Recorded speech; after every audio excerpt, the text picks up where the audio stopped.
జగన్మోహన్ రెడ్డి ముఖ్యమంత్రిగా ఉన్న సమయంలో ఆయనకి ఆయన కుటుంబ సభ్యుల భద్రత కోసం దాదాపుగా 1000 మంది భద్రతా సిబ్బందులను నియమించుకున్నట్లుగా, అలాగే ఈ 5 ఏళ్ల కాలంలో వారికి 300 కోట్లకు పైగా జీతభత్యాలు చెల్లించినట్లుగా, దక్షిణ భారతదేశంలో ఏ ముఖ్యమంత్రికి లేని విధంగా జగన్మోహన్ రెడ్డికి అధిక సంఖ్యలో భద్రతా సిబ్బందులు నియమించుకున్నట్లుగా కొన్ని వార్తలు వస్తున్నటువంటి నేపథ్యంలో వీటి మీద మనం విశ్లేషణ చేసుకునేటువంటి ప్రయత్నం చేద్దాం. ప్రస్తుతం మనతో పాటు ఉన్నారు ప్రముఖ రాజకీయ విశ్లేషకులు, ప్రముఖ సీనియర్ జర్నలిస్ట్ దుర్గా పట్లమణి గారు. వారితో మాట్లాడదాం. దుర్గా, నమస్తే అండి. నమస్తే అండి.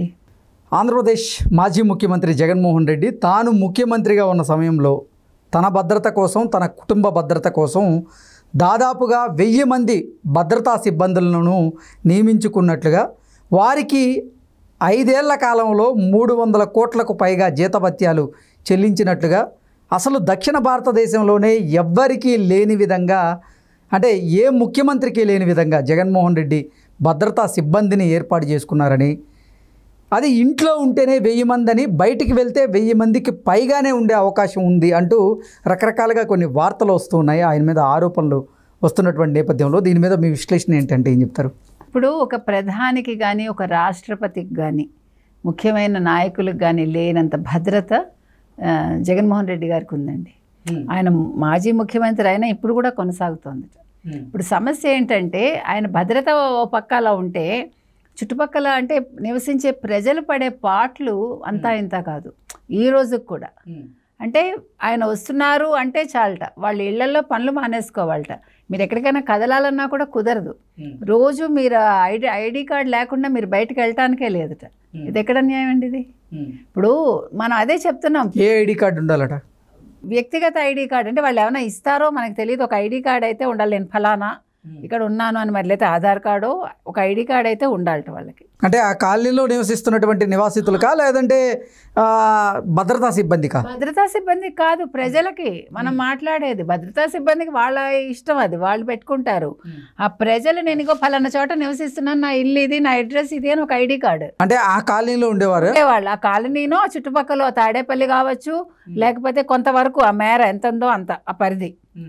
ఇది ఎక్కడైనా ఉందండి అసలు? అంటే మనిషి వ్యక్తిగత స్వేచ్ఛకి మీరు ఎంత ఇబ్బంది కలిగిస్తున్నారు. మనం పిరికివాడు అంటే కాదు అంటారు కదా చాలా మంది. మరి దీని అర్థం ఏంటండి? ఎందుకు ఇంత సెక్యూరిటీ?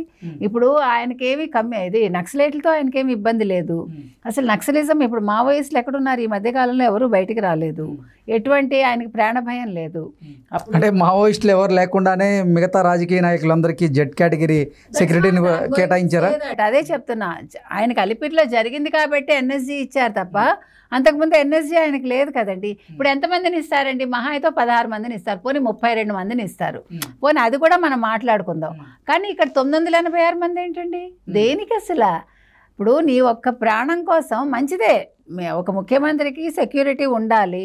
నువ్వు మంచి పని. 986 మంది భద్రతా సిబ్బంది, వారికి 5 ఏళ్లలో జీతభత్యాలు వచ్చేసి 296 కోట్లు పైగా చెల్లించారట. అవునండి. ఎవరిది డబ్బు?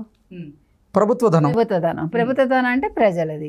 ఎందుకంత? నీ భార్యకి 4, మీ అమ్మగారికి 4, విదేశాల్లో ఉంటే నీ పిల్లలకి security. What is this non sense? ఇప్పుడు నేను అనేది, ఒక ముఖ్యమంత్రి అనే వ్యక్తి స్వేచ్ఛగా వీధిలోంచి వెళ్ళలేనప్పుడు మనకు అటువంటి ముఖ్యమంత్రి అవసరమా? ఏ రాష్ట్రానికైనా సరే. మనం స్వతంత్ర దినోత్సవం రోజు మనం ఫ్రీగా, అంటే మన దేశం ఎట్లా తయారైందో చెప్తున్నాను. ఒక ప్రధానమంత్రి ఒక గ్లాస్ డోర్లో తప్ప మాట్లాడలేడు. ఏంటి? ఎక్కడి నుంచి ఎక్కడికి వెళ్తున్నాం మనం? ఇంత సెక్యూరిటీ పెట్టుకుని ఆయన ఒక 30 అడుగుల ఇనప కంచె పెట్టుకుని ఇంటికి, తాడేపల్లి ప్యాలెస్కి చుట్టుపక్కల పిట్ట కూడా రాకుండా, ఇంకా ఏంటి ఆయనకి జీవితం ఏముందండి ఆ ముఖ్యమంత్రికి, లేకపోతే మాజీ ముఖ్యమంత్రికి? స్వేచ్ఛావాయువులు అనేవి ఆయనకి లేవు, ఆయన వల్ల చుట్టుపక్కల ఉండే వాళ్ళకి లేవు. అది సమస్య. ఇంత అవసరం అండి? ఎవరి సొమ్మండి ఇది? అడుగడుగున చెక్ పోస్టులుట.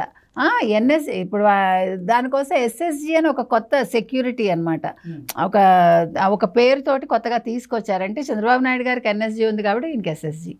తర్వాత ఈయనకి అదేంటది car, special cars 2 bullet proof. అది చంద్రబాబు నాయుడు కూడా అలాంటి వాహనం లేదు, ఒకటే ఉంది ఆయనకి. అంటే కంపెనీస్ వీఆర్ టాకింగ్ అబౌట్.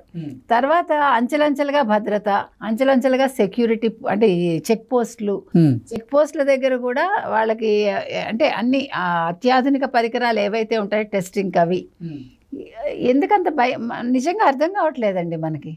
అంటే ఇప్పుడు జగన్మోహన్ రెడ్డి గారు అని కాదు, ఆ స్థానంలో ఎవరున్నా కూడా ఇంత అవసరమా, ఇంత డబ్బు ఖర్చు పెట్టి ఇంతమంది, ఆయన బయటికి వెళ్తే చెక్ పోస్టుల దగ్గర 16 మంది పోలీసులు ఒక్కొక్క చోట, లేకపోతే 30 మంది ప్లస్ 300 చిల్లర ఆయనకు చుట్టుపక్కల ఉంటారట. మీరు చూసారా ఒక ఫొటోస్ మనం చూసాం విజువల్స్, ఆయన ఒక నిధులు పంపిణీ చేయడానికి వెళ్తే 900 మందో 300 మందో ఆయన చుట్టూ ఉన్నారంటే ఒక మినిమం ఒక చిన్న గ్రామం లెక్కన ఆయన చుట్టూ సెక్యూరిటీ ఉంటుందట. ఏంటండి ఇది? ఎందుకు అసలు అలాంటప్పుడు అసలు బయటకు రావటం ఎందుకు? ముఖ్యమంత్రి ఇంట్లోనే ఉంటే, ప్యాలెస్లోనే ఉంటే గొడవ లేదు కదా. ఆయన అసలు ప్రజల్లోకి రావక్కర్లేదు. ఆయన అసలు ఎన్నికల్లో పోటీ చేయకపోతే ప్రజలు సుఖంగా ఉంటారు. వాళ్ళు తిట్టుకుంటున్నారటండి. ఇప్పటికి కూడా అలాగే ఉంది తాడేపల్లి చుట్టుపక్కల.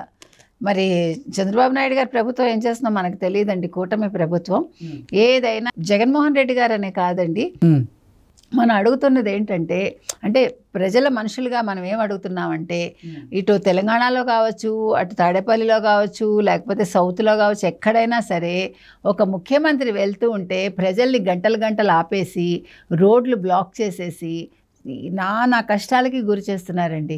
ఇది జయలలిత పీరియడ్లో ఎక్కువగా స్టార్ట్ అయింది మనకు గుర్తున్నంత మటుకి. జయలలిత వెళ్తున్నారంటే 3-5 గంటలు ట్రాఫిక్ నిలిపేసేవాళ్ళండి. మీరు నమ్మరు, రిపోర్టర్ అన్నా కూడా వాళ్ళు కేర్ చేసేవాళ్ళు కాదు పోలీసులు.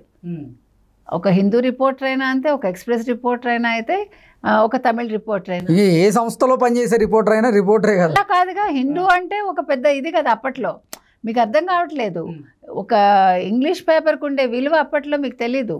ఒక హిందూ అంటే ఇట్స్ రియలీ చాలా వాళ్ళకి ముందు ఒక ప్రయారిటీ ఉంటుందన్నమాట. ఒక ఇండియన్ ఎక్స్ప్రెస్ అంటే ఒక ప్రయారిటీ ఉంటుంది, అది సహజం అది. సో ఇప్పటికి కూడా నేషనల్ ఛానల్లో వస్తుంది అంటే ఆనందం వేరు కదండి.